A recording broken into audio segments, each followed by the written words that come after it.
Gentleman in the back too that had his hand up. Any Clovis technology been found in this area? If not, what technology is the oldest? Okay, we have in north central Texas, we have a few Clovis points. The first Clovis discovery was at Louisville, which is right at the dam of Lake Louisville. It's underwater again now. And a single Clovis point was found in a hearth. The problem with that is we know the age of the Clovis point, but the hearth dated to 37,000 years ago. So there's a problem there.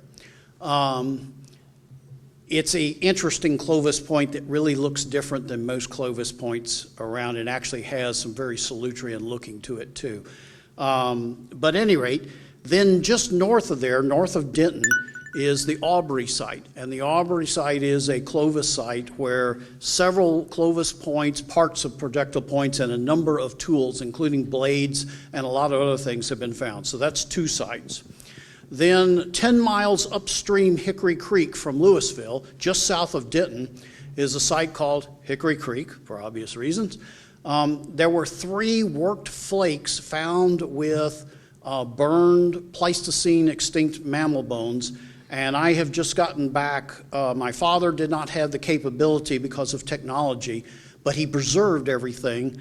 And I have just gotten a radiocarbon date back here about 2 months ago on that material, and it dates to the same as Louisville and also to Burnham in Oklahoma at 36,000 years ago.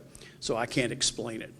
I'm already going to be labeled a heretic, so how many times can they burn you at the stake? And then in terms of other Clovis points in this area, there are 2 other sites. One is the Brushy Creek site that my good colleague Mark Houston sitting here, he and I discovered along with John McCraw. And we have 2 Clovis points and 6 Clovis blades from that. And that sits just on the other side of the Hunt County line next to Collin County, just a few miles to the east of Josephine. Okay, and then down the last one is a mammoth that was found down south of Branch on the little arm that comes back that used to be Ticky Creek, but now part of Lake Lavon. And a mammoth was found, and underneath one of the shoulder blades of the mammoth were 3 worked flakes of Alabates flint, which comes only from the panhandle of West Texas. And then 2 summers ago, a Clovis point was found there. So we have, that makes, let's see, we've got Brushy Creek, then the site down by Branch, then, which is named after its founder, Sonia Howard. And then we have Aubrey, Louisville, and then maybe Hickory Creek. So there's only about 4 or 5. Now, a number of isolated Clovis points.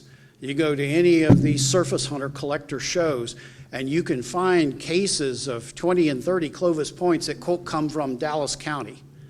You know, there have been a lot of Clovis points that have been found, but their provenance isn't very good. We don't know if they came from a site or an isolated find or what.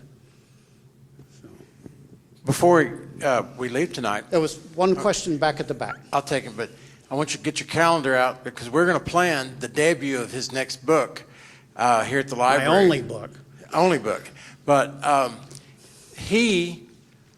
when he was 10 years old, was marching along Lake Lavon, which was Elm Creek, the East Fork of the Trinity River, and gathering treasures that have been so much, and even in the last 5 years, he told me that one reason he's taken longer on his book than anticipated, the drought has lowered Lake Lavon, allowing him to do more research than we anticipated 5 years ago. That's my excuse for why it took me 5 years to write the book.